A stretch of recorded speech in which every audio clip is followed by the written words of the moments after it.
5h30 du matin, les premières lueurs de l'aube éclairent la plage de Georgica encore déserte.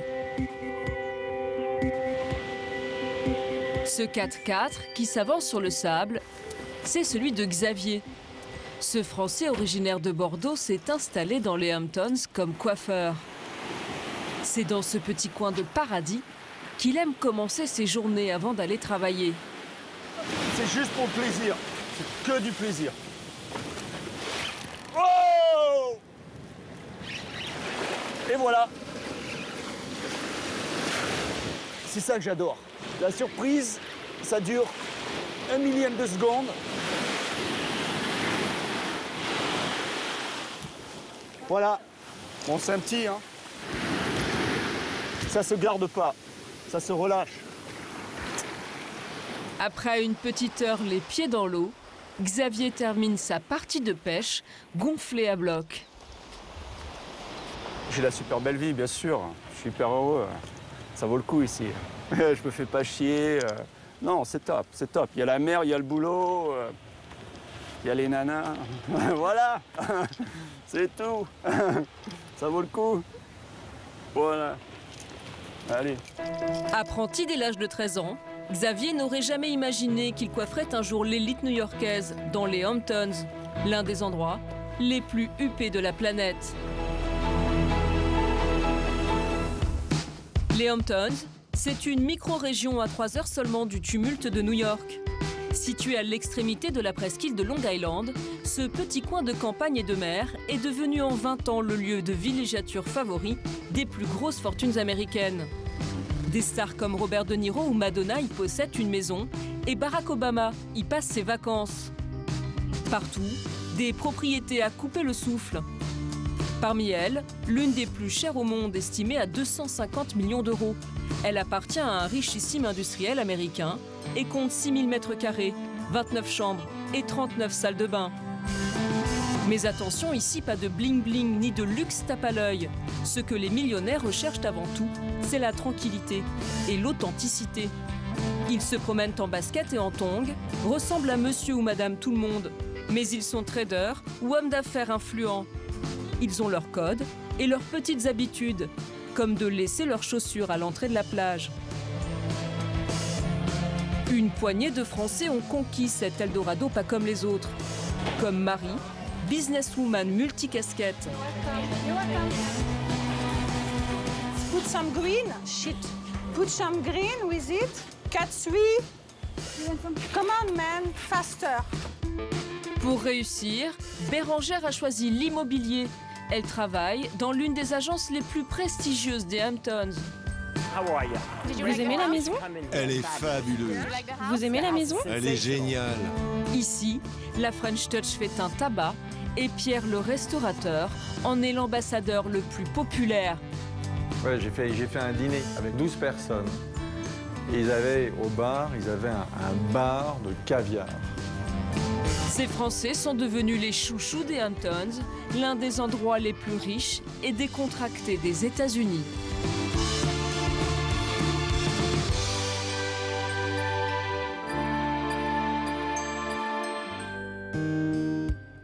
Xavier le coiffeur s'est installé à Sagamore, le port de plaisance des Hamptons.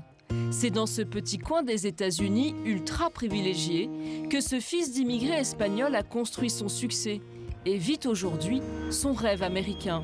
Il y a du pognon, puis quelque part, ça fait du bien, mais bon, j'ai pas oublié mes origines, quoi. Je suis né pauvre et j'ai vécu en train de manger des pâtes avec 6 frères, une sœur. Je travaillais dur, on a tous réussi dans notre vie, c'est pour ça que j'ai réussi quelque part dans ma tête, parce que j'ai pas envie de rester dans le trou. Et je voulais sortir de mon trou, mais je voulais pas aussi me plaindre à chaque fois à longueur de journée et à dire que c'est la faute à celui-là ou à celle-là. Alors du coup, je me suis mis sur moi et puis je me suis dit, il faut que je me sorte de là et puis voilà quoi. Maintenant, c'est son nom qui est écrit en gros devant la porte du plus grand salon de coiffure des Hamptons. How are you? Nice to see you. Aujourd'hui, c'est vendredi, le jour d'arrivée des New-Yorkaises qui débarquent en masse pour le week-end. Le coiffeur se prépare pour une journée marathon. It's busy already, and then I saw the weather, and I'm like, oh, Yeah, it's really definitely. busy today. Well, it's good. It's good. So, Yeah, it's great. we'll be good. And Just smile. I'm gonna try. Yeah. I will. I will. Bon. C'est le thème avant la tempête, Xavier? Ouais, on se prépare. Ça y est, j'ai mes ciseaux. Alors, faut que je monte mes ciseaux quand même. Ciseaux, je m'achète une paire de bons ciseaux tous les ans. Une nouvelle paire. Ça, c'est mes nouveaux paires de ciseaux. Elles sont faites pour moi. Elles étaient forgées pour moi. Et c'est du top. C'est japonais. C'est excellent. C'est du top du top. Elles sont à ma taille, elles sont faites pour moi, elles sont faites pour mes doigts. Et il n'y a que mes doigts qui touchent. Donc j'adore. Chaque paire de ciseaux sur mesure coûte près de 2000 €. À partir de maintenant, le coiffeur va enchaîner les rendez-vous toutes les demi-heures. Hi, how are you? So, let's talk about your hair, madame. Yeah, and could you make it a little lighter? Little lighter? Yeah. Because I go in the sun And we're going to cut it a little bit. a lot. Right, we're going to take some of that. All right? Yeah. Okay, great. Okay, we're going to set you up. Trudy, can you set my client up? Sous ses airs décontractés, Xavier est sous pression. Prépare la couleur, prépare la couleur. La bêtise n'est pas autorisée, hein. Surtout pas. N. Voilà, alors tu le mets comme ça ne tournera pas rouge. C'est vraiment de la chemistry en fait. Parce qu'une connerie comme ça, on transforme les cheveux rouges à une personne qui a les cheveux noirs, ça va foutre la merde. Et là, il n'y a pas de moyen pour essayer d'arranger l'histoire. Donc automatiquement, ce qui peut se passer, c'est que la cliente vous fait un scandale devant tout le monde. Et voilà. Et puis on a une réputation d'idiot, quoi. Et elles aiment bien faire des procès pour ça, non, les Américaines? Pour ça, ouais, c'est terminé. C'est terminé pour moi. Devant les clientes, Ok, madame. plus question d'afficher ses doutes. Ah, yeah. So what's new? Xavier a débarqué dans les Hamptons à l'âge de 20 ans pour passer des vacances chez son frère qui travaillait dans l'immobilier. Il n'est plus jamais reparti et aujourd'hui, il est fier du chemin parcouru. J'avais une maîtresse dans mes CE2 qui m'a dit que j'étais un cancre et que je ne réussirais jamais dans ma vie. Alors, si jamais elle regarde la télé, je vais lui dire qu'en une journée, je fais ce qu'elle fait en un mois, au niveau financier. Et j'ai probablement travaillé et voyagé le monde et vu des endroits qu'elle n'a rien vu. C'est une belle revanche, ouais. Xavier évolue comme un poisson dans l'eau au milieu de sa clientèle new-yorkaise. Il sait que sa popularité doit aussi beaucoup à l'engouement des New-Yorkais pour la culture française. Les Américains adorent les Français. Adorent les Français. Ça m'a beaucoup aidé pour commencer en tant que coiffeur ici, quoi. Pour Nora, américaine qui a vécu à Paris, le savoir-faire de Xavier a fait la différence. Et les riches new-yorkais ne s'y trompent pas. Il y a quand même une certaine sophistication ici. Puis ils aiment bien quand ils voient des gens qui sont un peu plus sophistiqués, bon goût.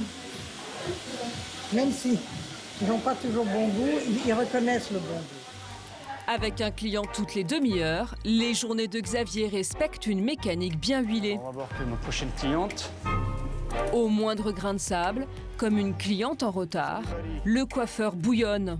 Une minute de retard, c'est important. Alors, je perds mon temps. Thank you, Turi. Muchas gracias, amor. Ben ouais, moi, le stress, pour ça, je suis maigre, parce que je vis sous le stress, moi. C'est bon, c'est l'Amérique. Ah, ben là, voilà. Hi, Karma. Ce rythme effréné, c'est le quotidien de Xavier. Prochaine étape pour le coiffeur, lancer une gamme de produits pour les cheveux à son nom. Les clientes déjà fans devraient en raffoler.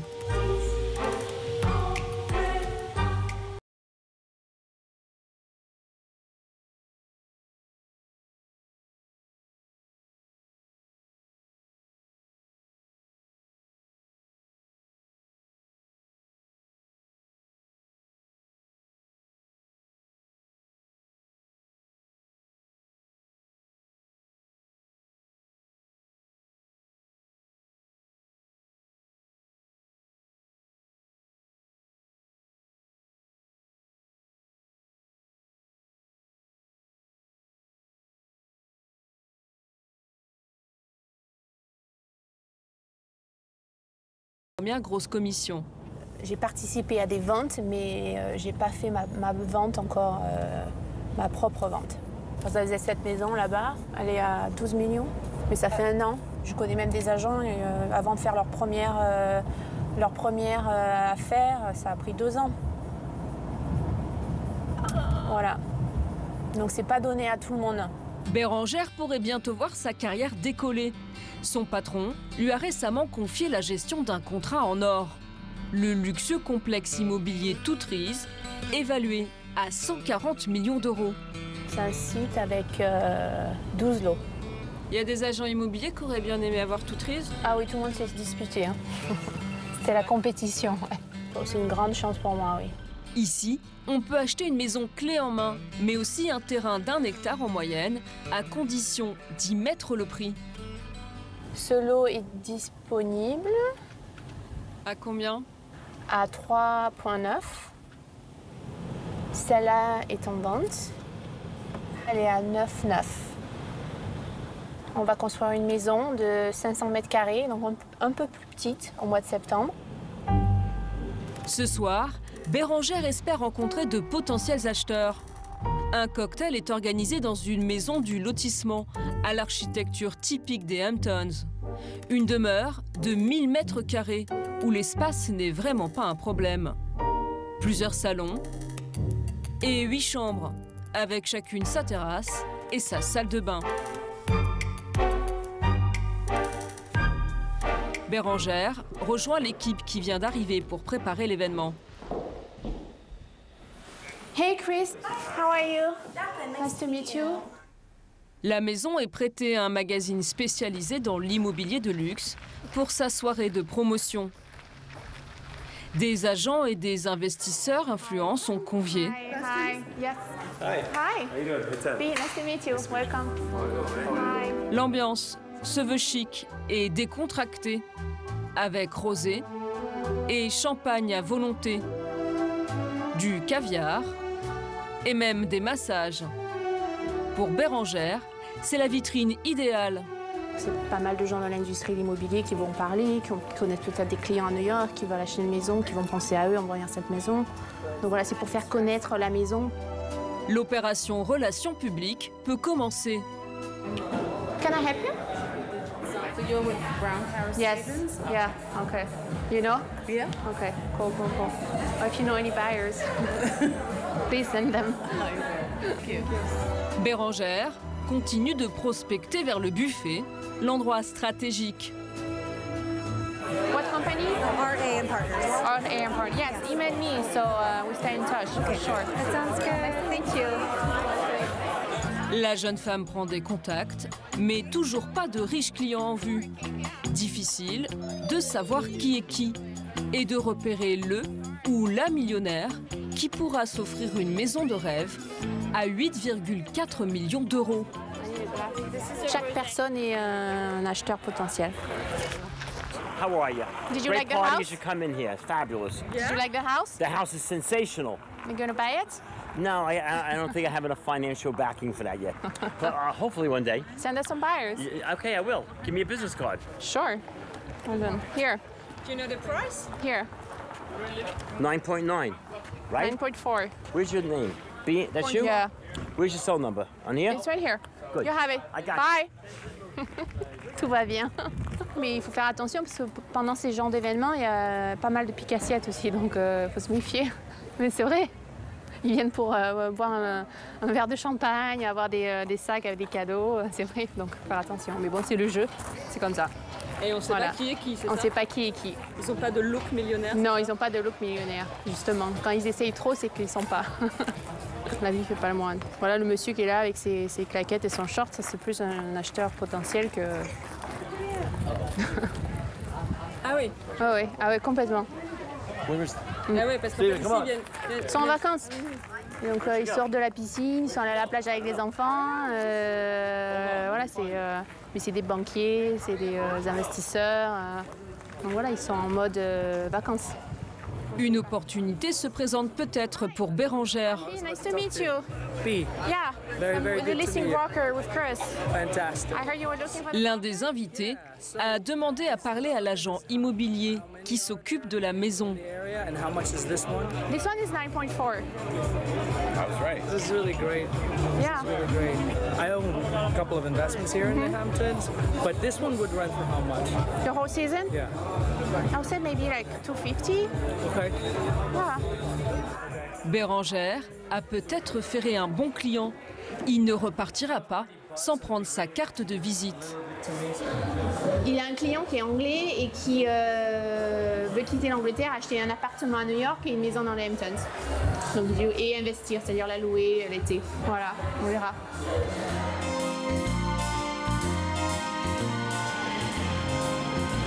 Dans les Hamptons, tout le monde connaît cette deux chevaux jaune canari qui sillonne les routes. C'est l'outil marketing favori de Pierre, un restaurateur qui joue à fond la carte du Made in France. À Bridgehampton, il a eu la bonne idée d'ouvrir son établissement sur l'unique national qui traverse le village, là où on ne risque pas de le louper. I thought your car was red. I have a red one too. In case the blue one doesn't start? I'm trying to sell the red one. They made a new Mercedes S-Class convertible. They made 130 cars in the world. 30 of them came to America, so I got one. This is You fun. have to come over here with that car. Okay, I'll park it in front. Ciao. Ciao. C'est pas mon coiffeur. Les relations publiques, c'est le quotidien de Pierre. Cet ancien pâtissier formé à l'école hôtelière a ouvert il y a 14 ans cet établissement à l'ambiance feutrée, devenu le restaurant français des Hamptons. Aujourd'hui, le maître des lieux est un peu une star locale. Il a même appris aux Américaines quelques coutumes bien françaises, comme de se faire la bise. Yeah, and I've been hearing about your place for years, so this is my first time, and it was Very over the good. top. Yes, you like it? Very Thank you good. very much. Good to see you. Je vérifie tout, je dis bonjour à tout le monde, je vérifie les réservations. On va voir un gros week-end qui vient là. On a déjà 250 réservations pour vendredi. Ce petit coin d'Hexagone, c'est aussi le repère des francophones, comme Ronald Gutman, un comédien belge qui vit entre New York et les Hamptons. Bah alors, salut pas? Tu vas bien? Bien sûr, bien sûr, bien sûr. It's very sweet. Very good to see you. Good to see you too. Voilà, l'élégance et la générosité des femmes américaines, qui sont le fonds de commerce de Pierre. Un homme, regarde-le, charmant. Regarde-le, c'est le playboy, c'est le numéro 1. C'est grâce à lui que ça marche ici. À ta santé. Comme le rosé. Là, c'est le rosé maison. Pour chaque bouteille vendue, je donne 10 $ à une fondation. Mon Dieu. Une charité. Ça représente 12 000 $ à la fin de la saison. Elle a 88 $. Et donc, qu'est-ce que tu dis, 88 $ chez toi, ici, là? Ouais. 88? Oui. Waouh. Pour une bouteille de rosé, c'est vachement cher. Hein. Pas du tout. Tu rigoles, arrête. Pour du bon rosé, c'est pas cher. Non, pour du bon rosé, d'accord. Non, mais un rosé, c'est pas, on parle pas de Pomerol 1980. C'est que 10 $ de cette bouteille, 20. Oui, non, c'est très bien. Charité. Non, d'accord. En Amérique, il faut give back. C'est ça l'idée. Or, Pierre, qui est un grand succès ici, a presque une responsabilité morale de faire cela. Et je ne savais pas qu'il le faisait de cette manière-là. 88 $ la bouteille, ça peut paraître cher, mais c'est aussi pour la bonne cause. Dans les Hamptons, toute la vie sociale tourne autour de ces soirées de charité qui sont souvent l'occasion de se retrouver entre amis. Pierre a totalement adopté cette tradition américaine. Ce soir, il offre un dîner pour aider une association de défense des éléphants. On a toutes sortes de charités dans les Hamptons. On a le cancer, on a les enfants malades, on a la Croix-Rouge et on a aussi les éléphants. Donc là, on en est au début de leur projet et pour essayer de réunir des fonds, une charité pour pouvoir sauver les éléphants. Pourquoi pas? La réception a lieu au-dessus du restaurant, dans son tout nouvel espace VIP, avec bar privé et ambiance lounge. Pour devenir membre à vie, il faut être un bon client, aimer le savoir-vivre à la française, mais aussi débourser la modique somme de 12 000 € de droits d'entrée. Ouais, j'ai fait un dîner avec 12 personnes. Et ils avaient au bar, ils avaient un bar de caviar. Incroyable. Je crois que j'en avais trop de caviar, mais bon, ils ont tout bouffé. Pierre a tout mis en œuvre pour que la soirée se déroule sous les meilleurs auspices. Reste à savoir si les millionnaires sortiront leur chéquier pour aider les éléphants. Loin des embouteillages de la route nationale, Shelter Island, une petite île uniquement accessible par bac. C'est là qu'habite Marie. C'est un beau métro ici, hein. C'est un petit coin de paradis, hein. Je pense que si je devais comparer, pour résumer, les Hamptons c'est Deauville et Shelter Island c'est Trouville. Donc il y a quand même un côté beaucoup plus relax, moins m'as-tu vu, moins Ferrari. On n'a pas de Ferrari sur l'île. Il y a autour d'argent.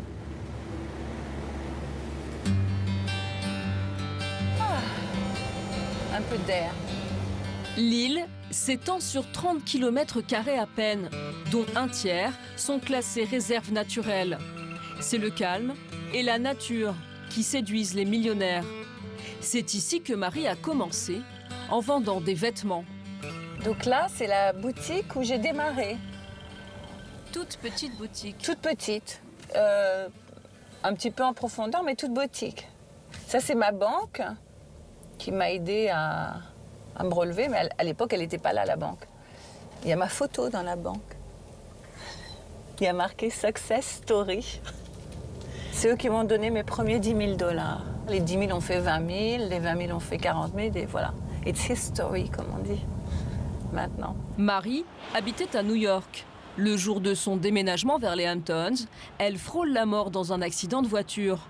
Après 2 ans d'hôpital, elle débarque enfin sur Shelter Island, où elle repart de zéro. Comme j'avais tout perdu, mais tout, mon fric, mon mec, ma maison, mes fringues, et je disais toujours aux gens, bah, moi j'ai de la chance parce qu'au moins je démarre de rien et j'ai pas peur, puisque je n'ai rien à perdre.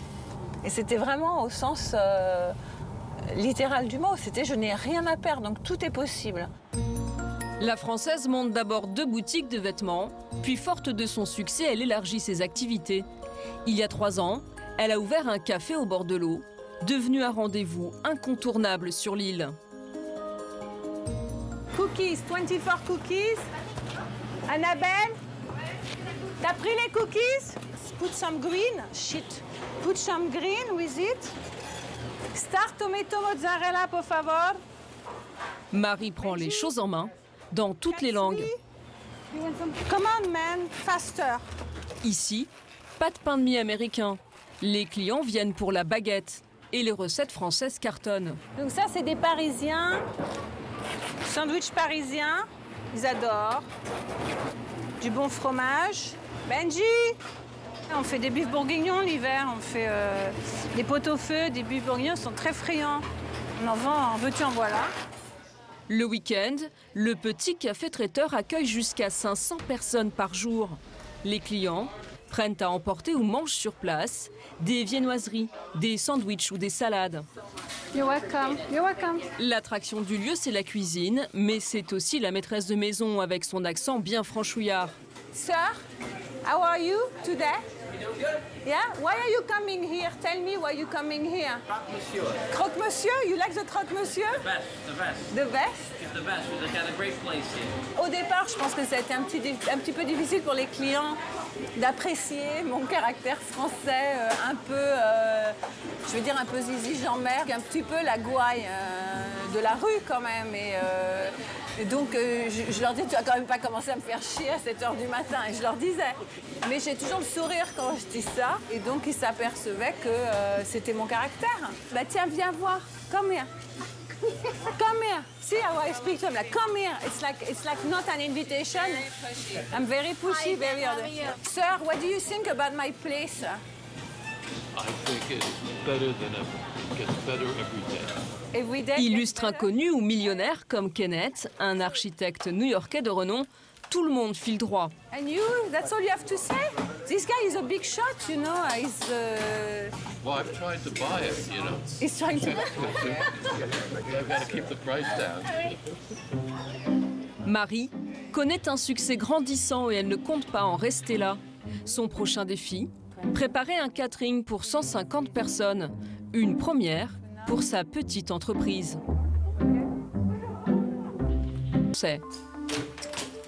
Bonjour, entrez. Ça va? Très bien, et vous? Très bien. Vous voulez savoir un peu plus sur la maison? Oui, alors vous désirez la vendre, c'est ça? Oui, oui. D'accord. S'il y a un acheteur. S'il y a un acheteur. Voilà. D'accord. Parce que c'est une maison tout à fait spéciale ici, quand même. Oui, je vois. C'est pas n'importe qui va acheter ça. C'est pas traditionnel Hampton. Donc, Michel Berti, ancien PDG et fondateur de Capgemini aux États-Unis, a fait construire ce bien il y a 20 ans.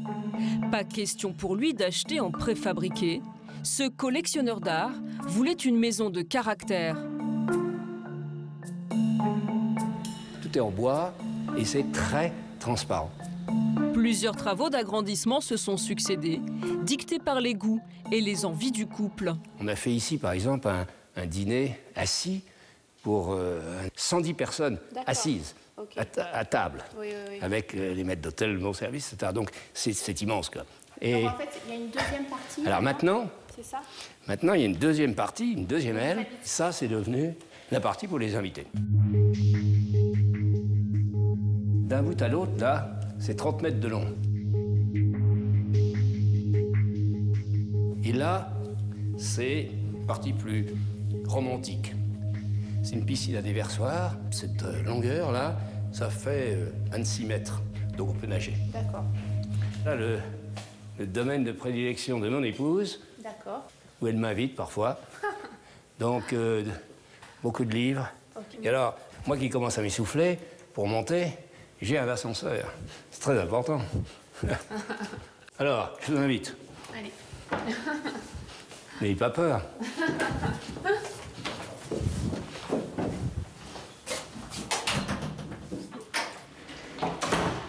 Voilà l'accès au garage, là.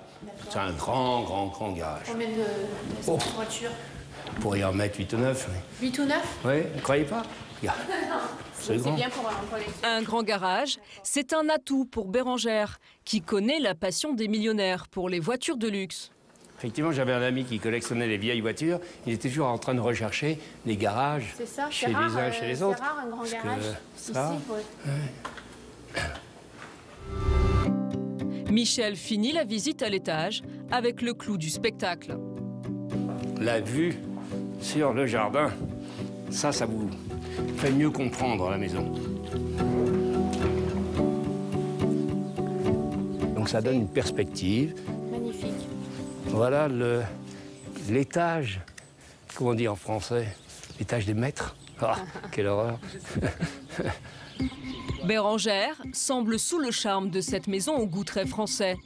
Elle craint seulement que l'état du marché ne soit pas favorable pour vendre au prix attendu par Michel. Cette année, dans les Hamptons, il y a 20% de chute dans les ventes, donc ce qui est énorme.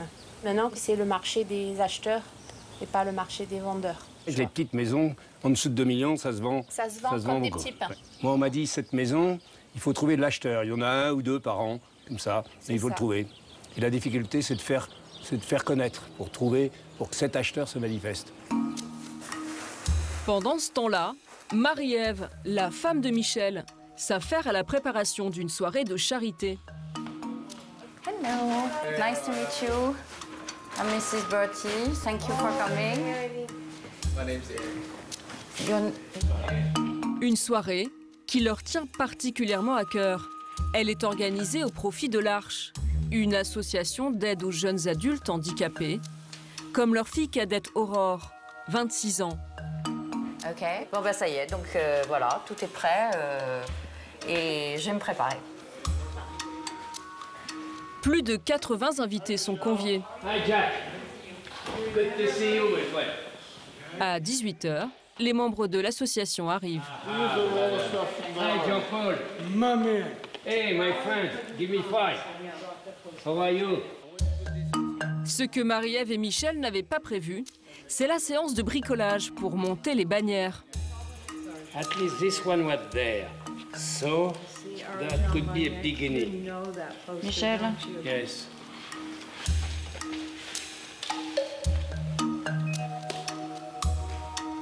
On est comme des...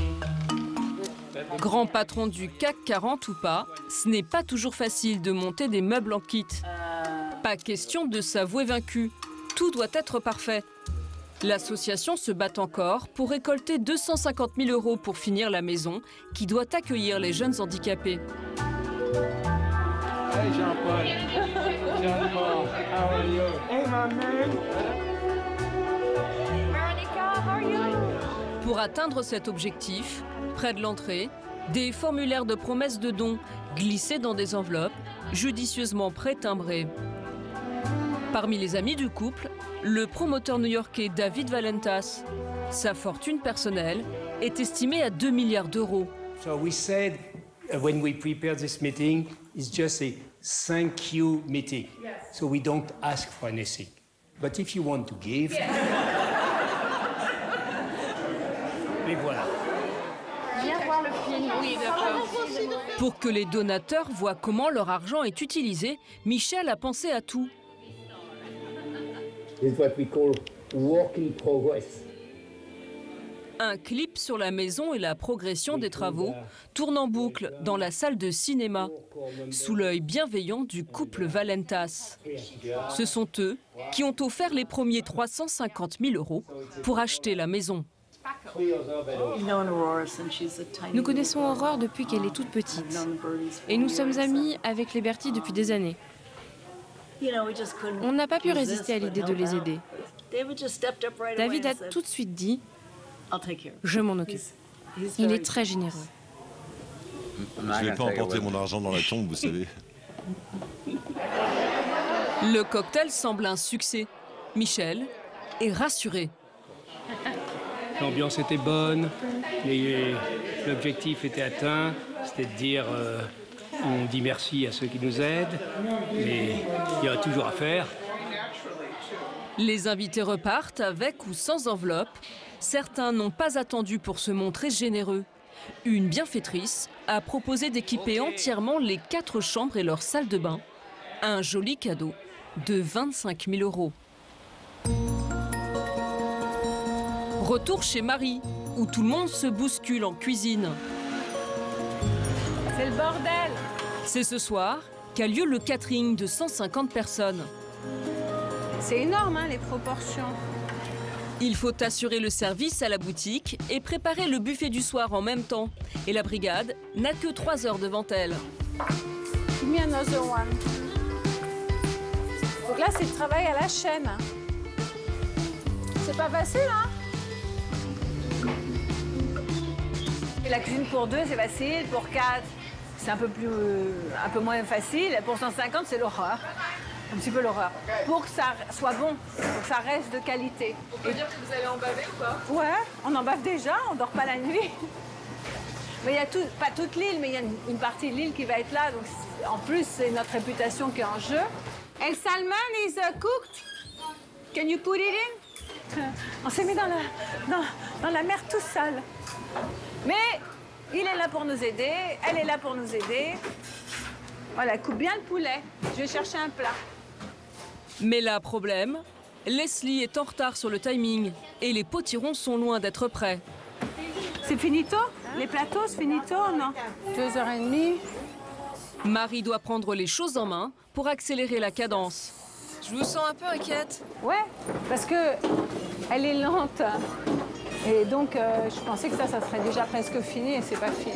Ça fait depuis ce matin que je lui dis... il faut que tu t'actives maintenant. Et après, elle pleure si j'y vais. Je la brutalise, elle pleure. Donc on est dans la merde. Les potirons sont enfin au four, mais avec 1 heure de retard.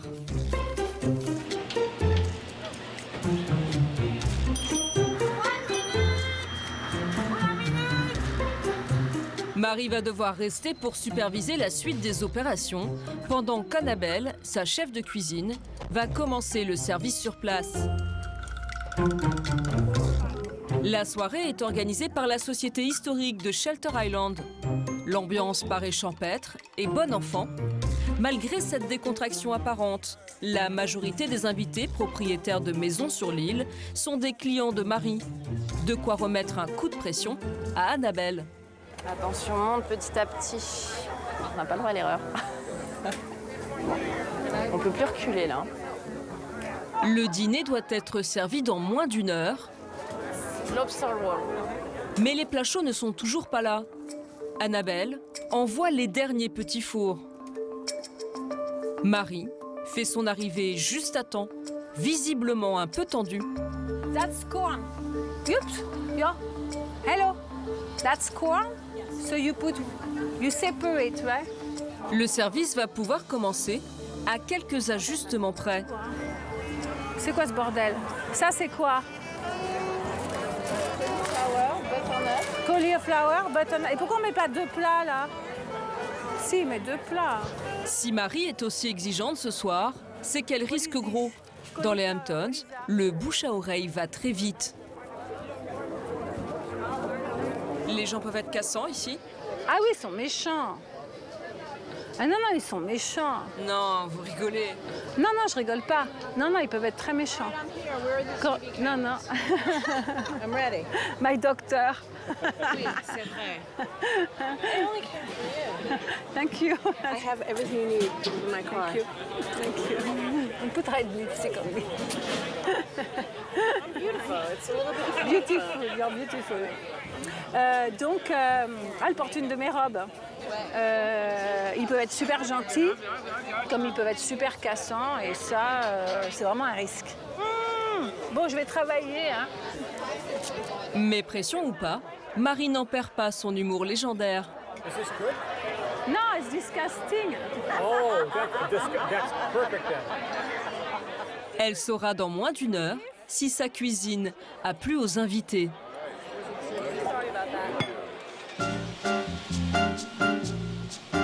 Chez Pierre, les premiers convives pour la soirée de charité en faveur des éléphants viennent d'arriver. So let's have a drink at the bar. Yeah. Allez. Shall we go for the blue bottle? Let's go for the blue bottle. Michel et Marie-Ève Berti sont là, comme Andrew Saunders, l'un des plus importants magnats de l'immobilier.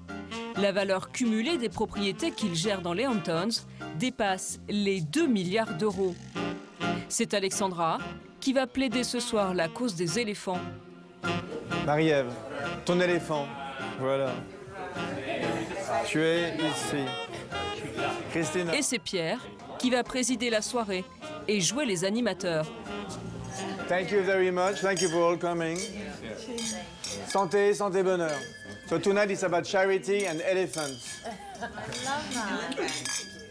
So now you're going to explain us why we have an elephant in the room. Alexandra commence son opération séduction. L'association qu'elle représente a besoin de fonds pour préserver les éléphants d'Asie dans leur habitat. Malheureusement, les éléphants et les humains sont en conflit. Chacun se bat pour son espace vital. Chaque jour, les éléphants tuent un homme. Et chaque jour, les hommes aussi tuent un éléphant. Il faut sauver les éléphants d'Asie. Mais après le discours, la soirée prend une tournure inattendue. Habilement, Marie-Ève en profite pour rallier son voisin de table à sa propre cause. Aurore is 26. Aurore is your daughter. Aurore is our daughter. And it's incredible, you know, Americans are very giving. So generous. And you yourself told me you would be helping me on that. And so you know, thank you. I don't need to sign. It's okay. I don't need to sign. No, he doesn't. I believe him. Un homme adorable et estimable. On va s'assurer qu'il fasse un chèque. Et sinon, on sait où le trouver. Alexandra a décroché un article sur son association dans le magazine Branché, dont Christina est la rédactrice en chef. Finalement, la soirée profite à tout le monde, sauf peut-être à Andrew Saunders, qui va devoir sortir son chéquier. C'était parfait. Ça s'est très bien passé, comme d'habitude. Je suis touché par cette cause. Vous allez donner pour la cause des éléphants et aussi pour celle de Marie-Ève? On va donner pour tout le monde. Il faut savoir rendre, vous savez. On vit dans ce magnifique endroit qu'est les Hamptons. Il faut savoir rendre. Savoir rendre, c'est la devise des millionnaires américains.